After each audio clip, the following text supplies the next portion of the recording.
Aimables téléspectateurs, bonsoir et merci de nous recevoir chez vous pour ce nouveau numéro de votre magazine socio-chrétien Menuram, le magazine qui vous apporte édification au travers de la parole de Dieu, mais qui vous ajoute également un plus à la connaissance au travers de thèmes qui le exploitent. Pour ce soir, je ne serai pas seul sur ces plateaux. Je reçois un homme de Dieu. Il s'agit du pasteur Timgras Kapoudrik. Il est l'un des pasteurs assistants au centre évangélique La Résurrection. C'est avec lui que nous parlons d'un thème intitulé HD Fourchette. Pasteur Timgras Kapoudrik, bonsoir. Bonsoir, sœur Clémence. Dans la joie de vous recevoir sur ces plateaux. Merci beaucoup, la joie partagée. Et ce soir, nous parlons d'un thème un peu compliqué à la lecture. Mais sinon, c'est simple. Mais je pense que nous allons bien le comprendre. Oui, très facile. C'est dans vos habitudes de nous emmener des thèmes compliqués, oui, ça pousse mais qui cachent en réalité une sagesse, une profondeur de la part du Seigneur, et ça nous bénit. Et ce soir, je pense que nous serons aussi bénis. Amen. Pasteur HD Fourchette, nous commençons par le passage du jour. Oui, notre passage, c'est 1 Samuel chapitre 2, du 12e au 17e verset. Je veux le lire pour vous et pour nos téléspectateurs. Merci. J'ai lu au nom de Jésus. Amen. Le fils d'Élie était des hommes pervers. Il ne connaissait point l'Éternel. Et voici quelle était la manière d'agir de ces sacrificateurs à l'égard du peuple. Lorsque quelqu'un offrait un sacrifice, le serviteur du sacrificateur arrivait au moment où l'on faisait cuire la chair. Tenant à la main une fourchette à 3 dents, il piquait dans la chaudière, dans le chaudron, dans la marmite ou dans le pot, et tout ce que la fourchette emmenait, le sacrificateur le prenait pour lui. C'est ainsi qu'ils agissaient à l'égard de tous ceux d'Israël qui venaient là à Silo. Même avant qu'on fît brûler la graisse, le serviteur du sacrificateur arrivait et disait à celui qui offrait le sacrifice, « Donne pour le sacrificateur de la chair à rôtir.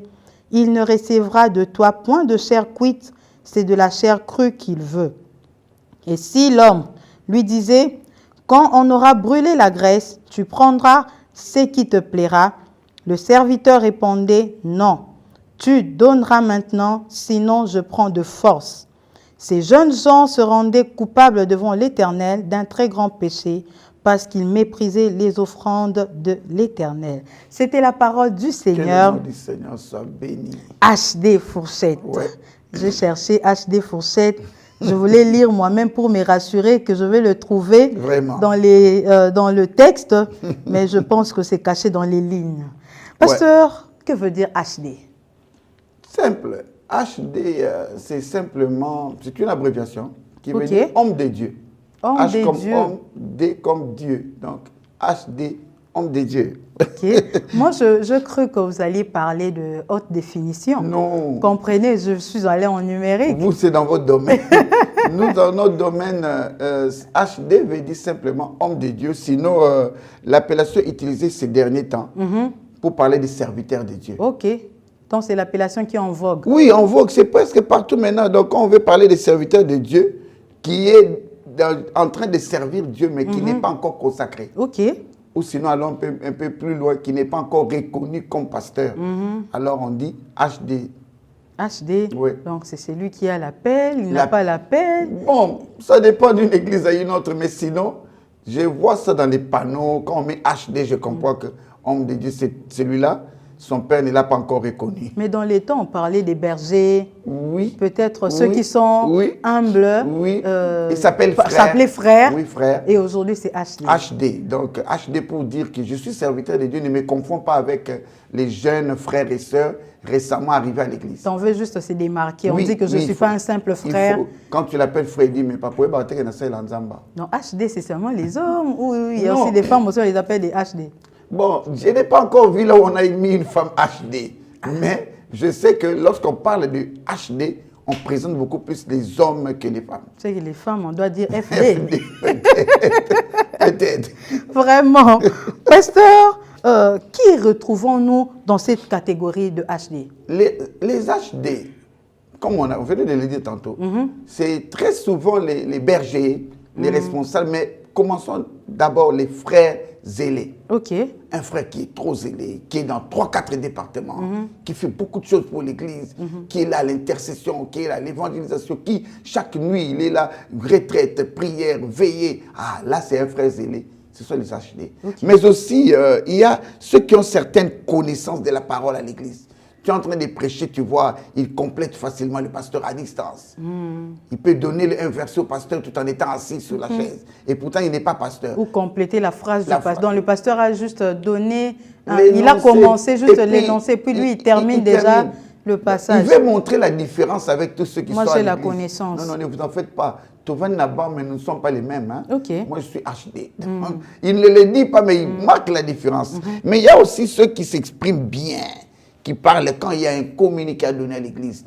C'est à ce frère-là qu'on remet le micro. Okay. Quand il y a l'annonce pour une activité, c'est à ce frère-là qu'on demande de passer devant. Alors, de telles personnes, ce sont des HD. Okay. Parce qu'au fur et à mesure, ils sentent que bon, c'est moi qui parle bien. Si ce n'est pas moi, qui d'autre, à qui d'autre on peut demander un tel service. Mais il y a aussi ceux qui ont la grâce, sans appel. Mais tu sens que celui-ci a une grâce particulière. Vous êtes dans le domaine de la délivrance, par exemple. Lui, quand vous vous battez, vous priez, ça ne change pas. Mais dès qu'il arrive, lui, des démons sort. Aïe! La personne commence à s'agiter. Ah non, non. Quand vous partez là, il est fier de lui. Il n'a peut-être pas l'appel. Peut-être c'est un grand financier pour l'Église, même pour la nation. Mais parce qu'il a une grâce, un don, il se retrouve comme étant supérieur aux autres. Donc, ce sont des HD. Mais il y a aussi ceux qui sont proches des pasteurs. Aujourd'hui, ceux qui sont dans l'escorte du pasteur, ceux qui accompagnent le pasteur titulaire pour aller prêcher quelque part, ceux qui sont toujours à côté du pasteur pour donner des instructions, pour vous dire, Daddy a dit, Daddy m'avait recommandé. Ah là, ce sont des HD. Il peut ou ne pas être pasteur. Il peut être peut-être un membre seulement de la sécurité ou du protocole. Mais il veut se démarquer des autres. Ok, ce sont des HD. Il se considère comme copasteur. Copasteur, donc ce sont des copasteurs. Là, il y a aussi des interprètes. Aujourd'hui, on a aussi un sérieux problème dans l'Église. Quand on interprète, on ne veut pas qu'on t'appelle interprète. Oh non, on interprète à pasteur, il te dit, oh, c'est quoi ça? Je suis serviteur de Dieu. HD. Il ne veut pas qu'on dise HD. Mais il te dit, mais toi, tu ne sais pas que moi, je sers Dieu à l'église. Dans notre église, je suis serviteur. Oh, mais tu es interprète, non? Ce n'est pas un péché que d'être interprète. Ok. En fait, c'est ça. Il y en a plusieurs, mais bon, j'ai donné quelques-uns. Aussi, on peut parler aussi de responsables des départements ou commissions. Des commissions. Parce que ça dépend, l'appellation dépend d'une église à une autre. J'ai vu ça dans une église quand c'est le responsable de la commission communication. Quand il passe là-bas pour passer une information à l'église. C'était lors d'un événement, j'ai assisté, une consécration d'ailleurs. C'est dans beaucoup d'églises, vous verrez un frère qui est responsable d'une sous-commission. Mais il veut que tous ceux qui sont de cette sous-commission le considèrent comme pasteur. Il vous dit, je représente le pasteur ici. Voilà, et surtout si le pasteur était lui-même déjà passé à la chair, du haut de la chair pour dire, quand je délègue quelqu'un, considérer que c'est moi qui ai... Aïe! C'est fini. HD. Tu ne peux pas te jouer de lui, tu ne peux pas contester. Quand tu donnes un avis contraire, frère, autant discuter dans mon seul Nazar. Vraiment. Maintenant, il ne sait pas dire HD. Mais HD, là, ça vient d'où? On doit fouiller. Cette appellation-là vient d'où? C'est comme on a entendu à un certain moment, directeur, on a entendu que tous les pasteurs, maintenant, on les appelle les daddies. Parce qu'avant, c'était seulement soit papa ou alors pasteur. Oui, daddification des pasteurs. C'est daddy. Il ne faut pas jouer avec notre daddy, mon daddy. Mon père. Pasteur, que dire alors de la fourchette? Oui, la fourchette, c'est un ustensile de cuisine. C'est le couvert, au fait, de table. Okay. Parmi les couverts de table, nous avons le couteau, nous avons la cuillère, et puis il y a la fourchette. Donc, il n'y a pas grand-chose à dire là-dessus. Ça permet d'attraper les aliments. C'est tout simple. Mais aussi, laissez-moi donner quelques éléments. Elle est constituée de 2, de 3, des fois de 4 dents, comme certains l'écrivent. Et aussi, on peut parler des branches, ou sinon des manches, ou aller un peu plus loin, des bras. Ok. Pourquoi? Parce que c'est la fourchette qui sert à piquer sur un aliment et le prendre. C'est-à-dire la fourchette sert d'intermédiaire entre la main et l'aliment. Pour ne pas tenir avec la main, on utilise la fourchette par sa manche et les dents vont servir pour piquer sur l'aliment à prendre et amener dans la bouche. Donc quand on parle de fourchette, elle est faite aussi d'une seule pièce ou assortie d'une seule manche, mais elle peut être en métal, en bois, en cuivre, en or, même en plastique. D'ailleurs, j'ai même vu quelqu'un ici dans la ville, pour ne pas citer son nom, qui a présenté ses fourchettes en or à la télé. Et les gens qui vont là-bas, non pas seulement avec le souci de le rencontrer, mais ils se disent, ah non, on a ta fourchette, ou on a fourchette, ou on est or, ou sinon un diamant. Bon. Donc, ça dépend. Une fourchette, c'est juste un ustensile de table. Pasteur, je n'avais pas vraiment fait attention au début par rapport au thème HD fourchette. Or, notre émission, c'est Menu Ram. Ok. Menu Ram, vous êtes arrivé là où je veux en tout cas atterrir. Menu Ram, vous savez que nous, dans Menu Ram, on dit que tout thème, tout le message, chaque message plutôt qu'on nous apporte, c'est un plat. Oui. Et comme si vous voulez joindre l'utile à l'agréable, vous nous avez maintenant emmené un thème avec un mot fourchette qui représente un ustensile de cuisine. Pasteur, vraiment, il fallait trouver un autre thème. Non, le souci ici, je vous le dirai, d'où m'est venu ce thème. Hein. Okay. Je peux même vous le dire, je ne trouve pas de mal dans ça.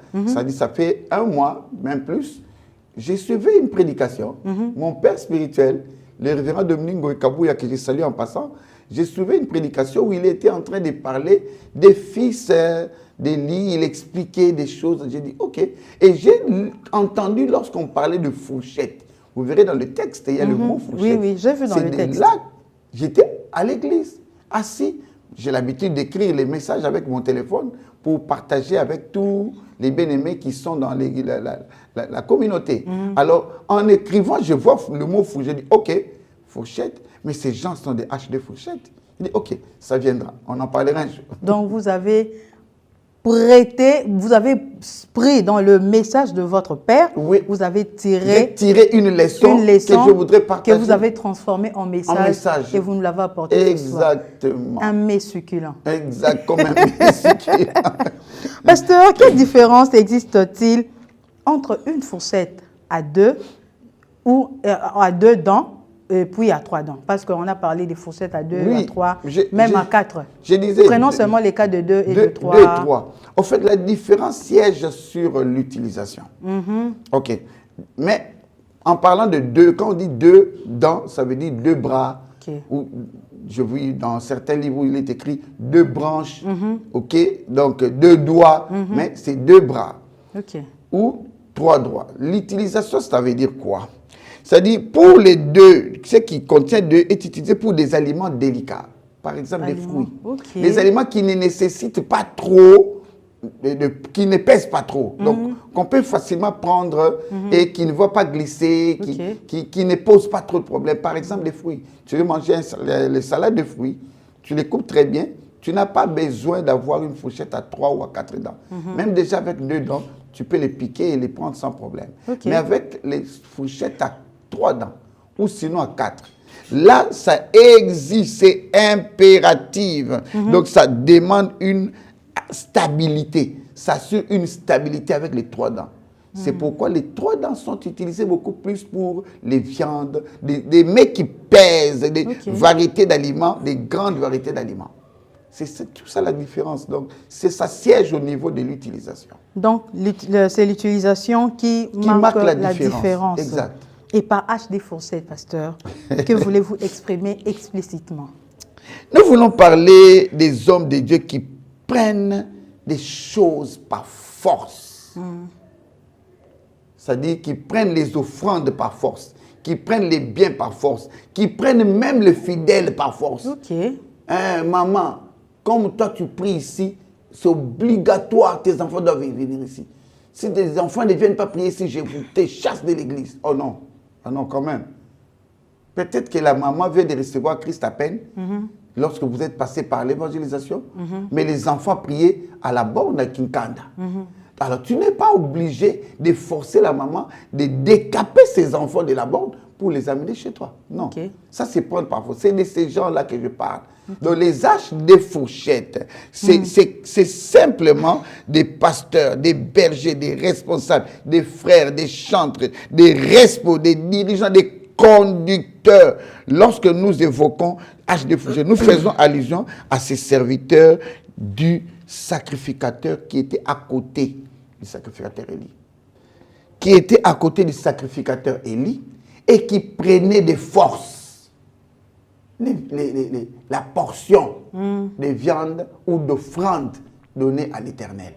Et c'est de ces personnes-là que je parle. C'est-à-dire prendre des forces et imposer. Ce sont des HD fourchettes. Ok, pasteur, revenons à notre texte lu. Ouais. Qu'est-ce qui fait la base d'erreur de ces serviteurs qui étaient à côté du sacrificateur Élie? En fait, merci pour cette question. Lorsque nous lisons très bien 1 Samuel chapitre 2, nous allons constater que dans ce passage, il est question de sacrifice d'action de grâce. Dans ce passage. Or, nous savons nous tous, en nous référant à Lévitique 7, que le sacrificateur n'avait droit qu'à la poitrine et à la cuisse. Ok? À la cuisse droite. Et c'est la partie qui était réservée pour le sacrifice d'action de grâce. C'était réservé au sacrificateur. Ici, je dirais au sacrificateur Élie, sinon à ses enfants. Ça, c'est pour les sacrificateurs. Mais le comble ici, qu'est-ce que nous reprochons? Il est reproché à ces jeunes gens. Eux, au lieu de se contenter de ce qui était réservé selon la loi, eux, ils venaient, ils exigeaient plus. Non seulement ils exigeaient plus, mais à l'aide de leur fourchette, si tu ne donnais pas, il te le dit, si tu ne donnes pas, nous prenons de force. Donc, exigence au-delà. Et puis, prendre des forces. Ça, c'est ce qui leur a été reproché. Mais nous irons un peu plus loin. Laissez que nous puissions continuer. Je vous dirai encore un peu plus ce qu'ils ont fait au-delà de ce qui concernait les offrandes. Voilà pourquoi on est en train de reprocher d'abord ici. Prendre au-delà de ce qui est ton dû, et puis, sinon, prendre des forces si on ne te le donnait pas. D'accord, pasteur. Pasteur, j'aimerais qu'on ouvre un peu une petite parenthèse par rapport à ce que vous venez de dire tout à l'heure, d'ailleurs qui est dans le passage, dans la parole des dieux. Vous avez dit que la part qui était réservée au sacrificateur, c'était la poitrine et puis la cuisse droite. La cuisse droite, selon Lévitique 7. Selon Lévitique 7. Et de nos jours, je ne sais pas si... Bon, je pense que ça continue à se faire. Quand on grandissait, les mamans disaient et disent jusqu'à aujourd'hui que quand vous préparez le poulet, la part qu'il faut servir au papa, c'était la poitrine et puis la cuisse. Je comprends aujourd'hui. Bon, quand vous venez chez nous, chez nous, je pense que vous me comprenez. Quand vous venez chez nous, on ajoute même la tête et puis les pattes. Là, c'est chez nous. Mais tout cela, je pense que les mamans ont emprunté cela dans la Bible. Elles faisaient par hasard ou c'est pas parce qu'elles lisent, elles ont compris, elles ont été enseignées selon Lévitique. Et c'est pourquoi elles agissent de cette manière. Non, au fait, ce que nous devons comprendre là-dessus, c'est quoi? Toute chose tire son origine de l'Éternel. Il faut d'abord rentrer par là. C'est-à-dire, peu importe ce que nous faisons, tout ce que nous faisons aujourd'hui, regardez, mais même la Constitution des États-Unis, la Constitution de la France, de la République démocratique du Congo, les articles là sont tirés de la Bible. Ah bon? Ouais. J'ai eu le temps de lire et de comprendre tout ça.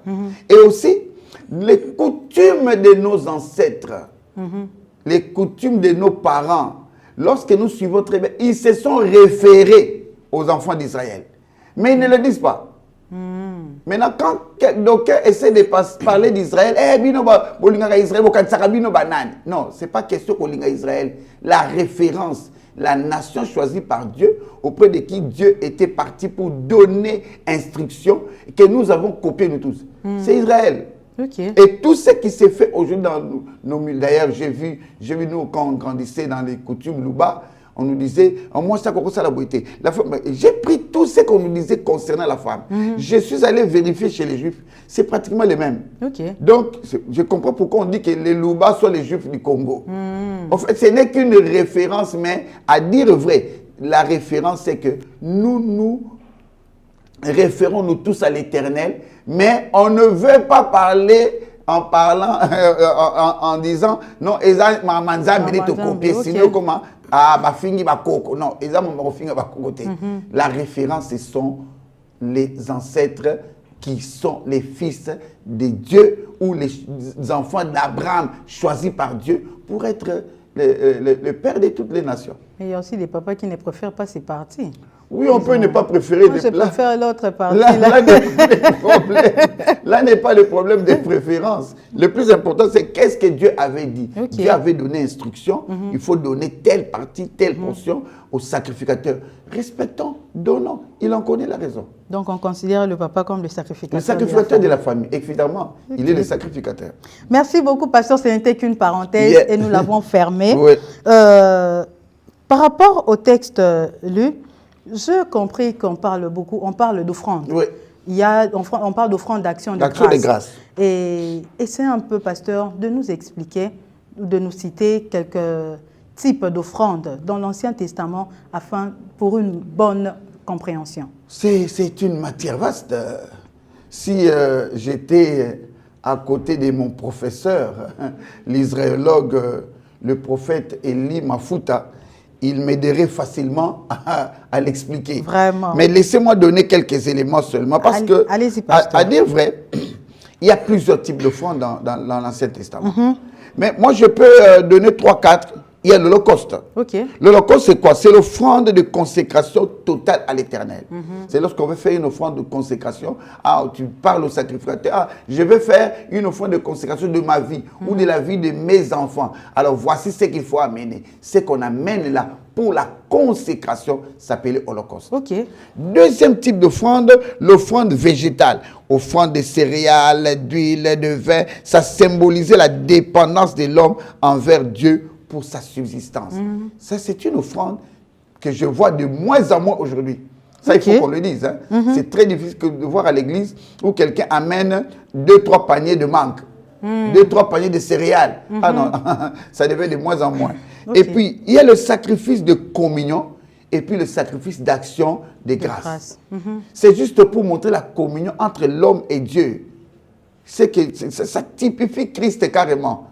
Troisième élément, quatrième plutôt, le sacrifice d'expiation, offert pour expier les péchés involontaires, premièrement, mais aussi reconnaître ces péchés. Alors on vient avec une offrande qu'on appelle une offrande d'expiation. J'ai vu dans la Bible aussi, par exemple, l'offrande de culpabilité. Ce sont des offrandes dont on n'en parle même pas. Mais bon, écoutez, comme je disais, mon professeur peut me compléter là-dessus. Merci beaucoup. Pasteur, pourquoi cette diversité d'offrandes? Oh, diversité d'offrandes, il y a beaucoup de raisons pour ça. D'abord, c'est un problème de symbolisme. Ça symbolisait quelque chose. Deuxième élément, c'est un problème d'expiation. Aussi, un problème de communion entre l'homme et Dieu. La diversité, ça tient de là. Et puis aussi, un problème de remerciement. Mais lorsque nous essayons de bien lire, ne pas lire les phrases, mais lire entre les lignes, on comprend que la diversité là, c'est juste pour typifier la relation qu'il y a entre nous et Christ. Et Christ est le Père. C'est-à-dire Christ est comme l'offrande principale à tous les niveaux. Expiation, communion, action de grâce, symbolisme, tout. Donc, comme je l'ai déjà dit, je crois, sur ce plateau, c'est-à-dire Christ représente le tout en tout dans tout. C'est pourquoi il y a la multiplicité des types d'offrandes. En fait, c'est juste pour montrer que Christ est la vraie offrande et que Dieu a agréé pour que nous soyons sauvés. Mais dans tout ce que nous sommes en train de dire ici, une offrande qui attire mon attention le plus souvent, c'est l'Holocauste. L'Holocauste, pourquoi? Toutes les autres offrandes, je dis le pourquoi. toutes les autres offrandes, il y avait toujours une partie à prélever, à retirer, à donner aux sacrificateurs, à donner aux lévites, brûler ceci, garder cela, enlever ceci, maintenir cela. Mais en termes de l'Holocauste, la Bible dit qu'il fallait tout consumer et ne pas prendre. Ok.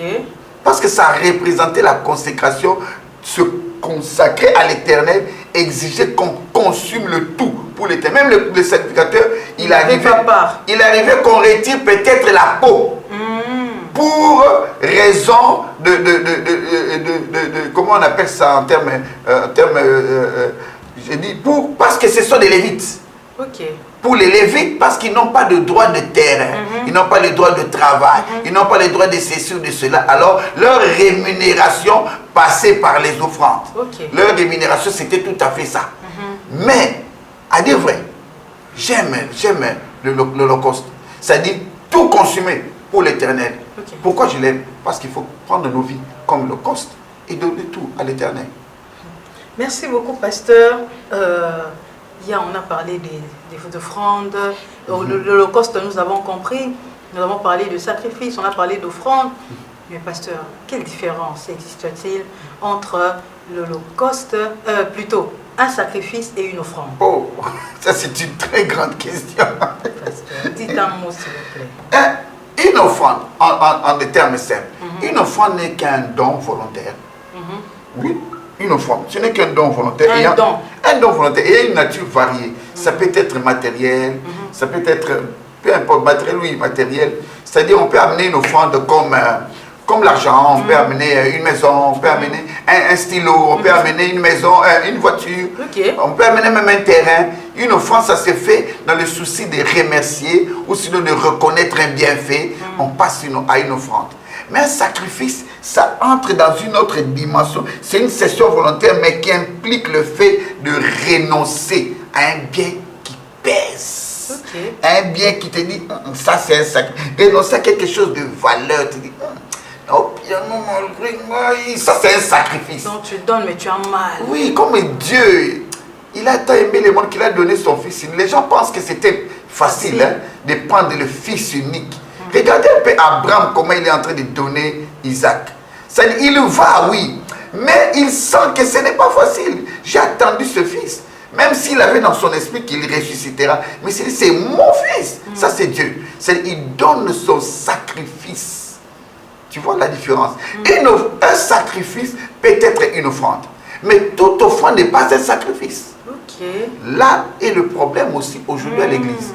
Tu verras qu'on dit que maintenant nous allons faire des offrandes, mais nous voulons faire des sacrifices par rapport à tel sujet. Où tu dis à un bien-aimé, pour ton cas, fais un sacrifice à l'Éternel. Cherche quel pasteur peut prier pour toi. Je l'ai fait plus d'une fois. Trouve un pasteur qui prie pour toi par rapport à ta situation. Il faut faire un sacrifice à l'Éternel. C'est ce que Dieu me dit. Et le frère qui va chercher le sacrifice, il amène 6 000 francs. C'est un sacrifice. Oui, c'est un sacrifice. Alors qu'il peut peut-être gagner... Non, mais il gagne 640 $. 640 $, mais il emmène 6 000 francs. 6 000 francs. Comme offrande. Il amène des fois 5 $. Comme offrande de sacrifice. Comme sacrifice. Sacrifice. Parce que au sacrifice, il prend les cambo et simba. Sacrifice. Donc pour lui, 6 000 francs, là, il peut dépenser ça. Mais il achète les crédits par mois de 40 $. Il dit, parce que par mois, 40 $, il y a appel, 10 $, il y a 10 $, il y a méga. Mais pour la Airtel, pour la Vodafone, pour la Tigo, pour la Free. Mais dis-moi un peu, si tu peux faire ça pour ton téléphone, juste pour les appels, et pour Dieu, tu appelles ça sacrifice.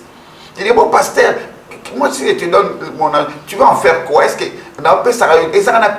non, c'est pour Dieu que tu le fais. Mais pasteur, les chrétiens n'ont pas cette compréhension de choses. Mais voilà pourquoi il y a Ménurab. C'est pourquoi nous sommes venus au plateau de Ménurab. C'est-à-dire, il faut faire comprendre aux gens. Offrande, oui, mais toute offrande n'est pas un sacrifice. Un sacrifice, ça relève d'une renonciation à une chose de valeur que tu avais, que tu dois libérer. Ça doit te coûter, ça pèse dans ton cœur. Il ne faut pas dire, mais surtout ça, un sacrifice chaque semaine. Sacrifice chaque semaine, parce que tu mets tes 5 000 francs. Tu mets tes 10 000 francs. Ou sinon parce que, pourtant, tu as la capacité d'en donner 10. Pasteur, dans la Bible, il y a l'histoire d'une veuve qui n'avait qu'un peu d'argent. Qui n'avait que 2 pièces. Qui n'avait que 2 pièces. Oui. et c'est tout ce qu'elle avait pour sa survie. Oui. Et il arrivait un moment d'offrande, et Jésus était là. Oui. Il voyait comment tout le monde devait offrir. Il y a ceux qui ont donné plus que les 2 pièces que cette veuve avait, mais Jésus avait dit que cette femme a donné, elle a donné plus que tout le monde, oui, parce qu'elle a donné ce qu'elle avait pour sa survie. Nous pouvons considérer l'offrande de cette femme comme un sacrifice. C'est un sacrifice. Elle a donné l'offrande pour sa survie. Alors donc, que les autres ont donné les superflus. Parce que ici, je veux que les gens me comprennent. Je ne veux pas dire que donner un grand montant veut dire c'est là où le sacrifice. Oui, non. Parce que je pensais que le sacrifice, c'est par rapport au montant. Non, ce n'est pas par rapport au montant. Par rapport à ce qui reste entre tes mains. Parce que quand vous avez donné l'exemple des 6 000 francs et 640 $, j'ai regardé quand même l'écart, je me suis dit, la marge est grande. C'est que le sacrifice, c'est le montant. Si tu me disais que je fais un sacrifice, pasteur, on a eu 300 $, Natché, et c'est douloureux pour l'anga.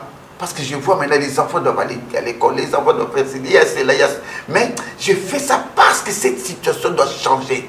Ah là, c'est un sacrifice. C'est comme cette femme-là. Elle s'est dépouillée. Elle s'est dépouillée. Elle a donné tout ce qu'elle avait. Alors que ceux qui venaient donner 10 pièces, 15 pièces, ils en ont à la maison 1000 pièces. Ils sont restés. C'est en cette comparaison que je parle. Je ne dis pas qu'il faut, si je prenais ma parcelle, je donnais, alors là je fais. Mais dis-moi, je donne un exemple banal. Bill Gates, il vient ici, te donne, il dit je vais faire un sacrifice. Et puis il te donne 10 000 $. Il appelle ça sacrifice? Non, parce que c'est pour lui, Bill Gates, 10 000, c'est comme s'il achetait une petite pièce d'un ordinateur. Donc il ne considère même pas.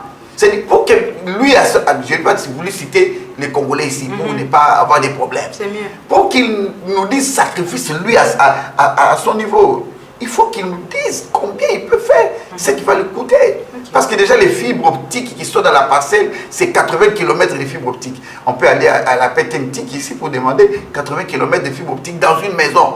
Ça peut coûter combien? Si c'est pour sa propre parcelle seulement, il y a 80 km de fibres optiques. Alors, s'il veut faire une action de grâce, ou plutôt une offrande appelée sacrifice, alors il faut qu'il y ait quand même la différence. Merci beaucoup, pasteur. Pasteur, nous avons compris que l'offrande est différente d'un sacrifice. Oui. Mais il y a, de nos jours, il y a pas l'offrande, et même le sacrifice est monnayé. Quand nous lisons le passage, je vois qu'on offrait la viande, parce qu'on parle de la viande. Donc on offrait peut-être les bêtes, les tourterelles, les pigeons. On offrait les bêtes, mais aujourd'hui, c'est difficile de voir l'offrande de fruits à l'église. On n'emmène pas l'offrande de biens. Si je dois juste le résumer, on n'emmène pas l'offrande de biens. Qui a monnayé cette culture d'offrande dans l'église? Je ne suis pas venu parler de l'histoire de l'église, mais je peux donner une idée nous parlons d'offrande, sans citer des congrégations. Parce que le problème, c'est la guerre des doctrines peut nous rattraper. En fait, avec le temps, les choses se sont détériorées. Juste après le départ de l'église, je ne vais pas citer les noms des congrégations, on a vu des détériorations au niveau doctrinal et des changements dans certaines pratiques et on a cru que c'était normal. Et c'est avec l'évolution de la science, l'évolution de la technologie et la façon de faire de nos jours, disons mieux la mise à jour des données. Et on a cru que nous sommes dans les bons. Certes, nous pouvons dire que nous sommes dans les bons. Mais qui a empêché quelqu'un à amener une offrande d'un bœuf pendant le culte? Qui a empêché quelqu'un à amener un pagne? Qui a empêché qu'on amène les fruits? Tu n'as pas d'offrande. Tu as seulement chez toi ton arbre, un manguier. Mais tu peux prendre 10 mangues. Tu mets dans un sachet, c'est ton offrande. Pasteur, et pour l'église, on est en pourquoi? Non, mais parce que même quand les prédicateurs, les pasteurs nous exhortent, parlons d'offrande, on parle en termes d'argent. Mais c'est une erreur. On parle pas en termes de biens. C'est une erreur. Parce que tu ne peux pas avoir une tabana et une offrande. C'est une erreur. Au moins, quand il y a une offrande, tu as une tabama, pour la petite histoire. Oui, ma soeur, vous savez, il m'est arrivé moi-même, en plein culte. Dieu me parle. Il me dit, fais une action. Pose une offrande, je vais intervenir. Vous savez que j'ai regardé dans ma poche, je n'avais plus rien. Je n'avais pas de choix. J'ai enlevé ma veste. Ah bon? Ben oui. J'ai enlevé ma veste et le pantalon est resté chez moi à la maison. Vous avez mis dans les paniers? Oui. Ou vous avez mis sur l'autel? Non, je suis allé déposer le panier. Mais Dieu m'a dit, fais un geste, je vais faire quelque chose. Vous avez plié, vous avez mis dans les paniers? J'ai pris ma veste et je suis allé, j'ai jeté dans le panier. Bon. Et pour la petite histoire, j'étais à Pakadjouma, à une époque, j'étais pasteur, responsable de notre extension de Pakadjouma. Ici, Résurrection Pakadjouma. Et pendant cette période-là, moi, je recevais des poissons, Mboto, Lianza, toutes les mamans là qui venaient de l'Équateur. Quand elles viennent au culte, après le culte, maman offrande, tu vas lui dire que maman zombie sinayo. Vraiment. Non, mais c'est son offrande. C'est ce qu'elle a.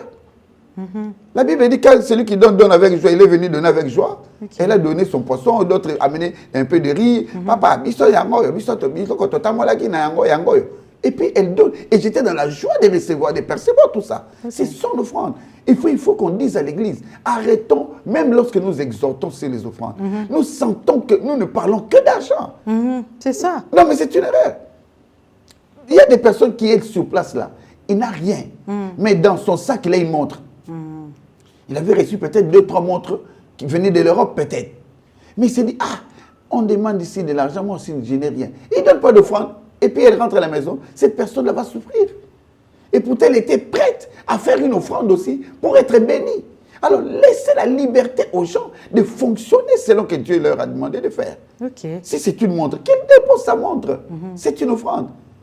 L'offrande ne veut pas dire l'argent. L'argent, c'est ça. Parce que le monnayage d'offrande à l'église, ça bloque. Erreur. Ça bloque, ça ne bénit pas vraiment le chrétien. Et là, ce que nous ne savons pas en parler dans nos églises. Non, mais pasteur, vous devez en parler. Si vous n'en parlez pas, vous empêchez au peuple de Dieu d'être béni. Quelqu'un peut-être n'a pas d'argent, mais il a un bien, il a des biens qu'il peut donner comme offrande.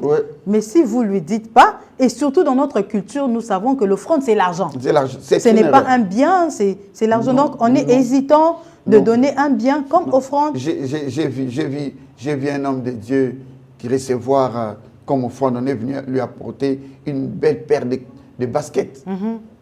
C'est une offrande. Et il a béni le bien-aimé. Le jour-là, le pasteur avait, je crois, un pantoufle là. Il a dit, oh, tu as bien compris le souci qui était dans mon cœur. À genoux, je vais prier. Le pasteur a prié, j'ai dit, waouh, ça c'est quelqu'un qui a compris. Merci beaucoup, pasteur. Vous devez nous parler de ces choses. Heureusement que Menuram est là. Merci à Menuram, parce que Menuram nous permet d'écouter certaines choses que nous ne pouvons pas entendre du haut de la chair dans nos églises. Exact. Le pasteur l'a laissé les temps. Oh là là. Nous sommes déjà arrivés à la fin de notre émission de ce soir. Nous avons encore beaucoup de questions à vous poser par rapport à ce thème qui nous bénit et qui cache beaucoup de mystères. Mais faute de temps, pasteur, nous ne saurons pas tout exploiter ce soir. Acceptez de revenir prochainement pour finir avec ce thème que nous avons continué aujourd'hui. Nous serons là. Mais avant de nous quitter, j'ai une question d'actualité, pasteur. Pas de problème. Êtes-vous au courant de la situation des embouteillages à Kinshasa? Ce n'est pas d'aujourd'hui. Les embouteillages datent en tout cas à Kinshasa. Et il y a eu un nouveau système de sens unique que le gouvernement, les autorités ont instauré depuis un moment. Et à mon avis, ces systèmes n'ont fait qu'amplifier les embouteillages à Kinshasa. Si on vous demandait de donner un conseil ou de dire un mot par rapport à cette décision des autorités, et si on vous demandait peut-être de donner une idée pour élaguer les embouteillages à Kinshasa, que direz-vous, pasteur? Merci beaucoup pour cette pertinente question. Vous savez que j'ai donné, parce que mon épouse est dans ce domaine de construction des routes et tout ça. Je lui ai dit une chose il y a plusieurs années, je pense même 7-8 ans. Je lui ai dit, pour moi, dans mon esprit, je trouve que vous avez commis beaucoup d'erreurs en termes de construction et dans tout ce que vous êtes en train de faire. Oh non, tu vois, vous êtes là pour critiquer. Non, je ne suis pas pour critiquer. La meilleure des choses à faire, ce n'est pas de copier ce qui se passe à l'étranger, en Occident, et de venir l'appliquer ici, alors que eux, ils savent ce qu'ils font. Mais ici, nous ne savons pas pourquoi nous le faisons. Nous faisons seulement, on a sens cynique. Ok. Quand est-ce qu'ils font ça? Ils mettent sens unique parce qu'ils savent qu'ils ont des voies parallèles. Ils ont des voies secondaires. qu'ils vont utiliser. Prenons par exemple la route de poids lourd. Vous mettez sens unique. Quelle est la voie secondaire? C'est ça le problème. C'est-à-dire, ne faisons pas les choses parce que ça se fait à tel endroit. Ils ont des voies secondaires. Commençons, conseil, commençons par construire des routes secondaires.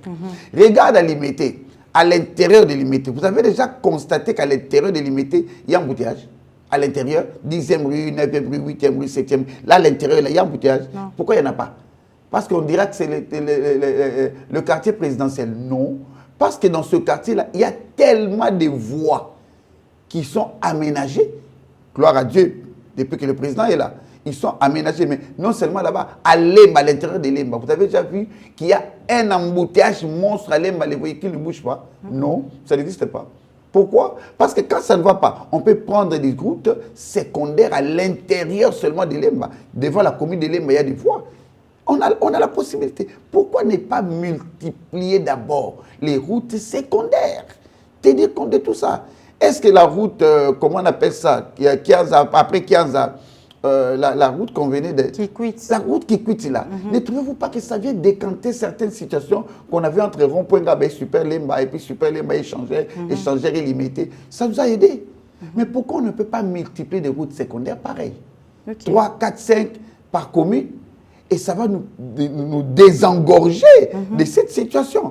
Au lieu de bloquer à gauche, ouvrir à droite, tu entendras certains vont te dire « Oh, comme il est malélo, facilement 20 minutes. Mais tu entends aussi ceux qui sont à Tchang qui vous disent « Tu as les 4 heures du temps. » J'ai vu quelqu'un poster hier sur son statut. Il a dit que 3%, dans embouteillage plus Mboula, 3%. Non, mais c'est tout. Donc, pour dire qu'il n'y a pas moyen de passer...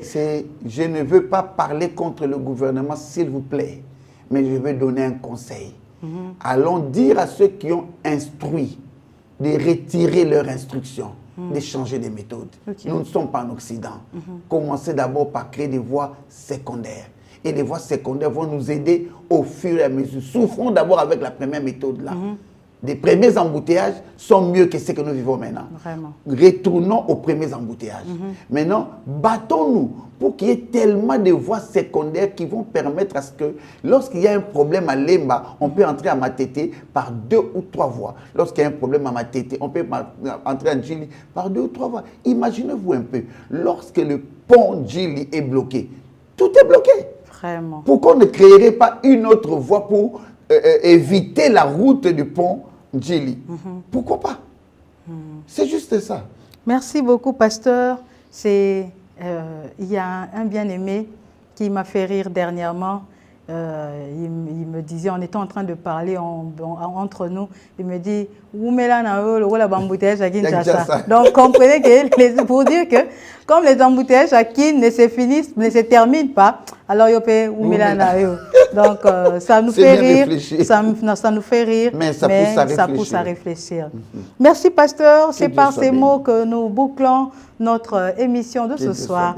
Merci d'être passé, c'était un plaisir de partager avec vous ce plateau et nous savons que prochainement nous serons encore bénis et nous vous recevions avec la même joie. Merci. Aimables téléspectateurs, c'est la fin de cette émission de ce soir.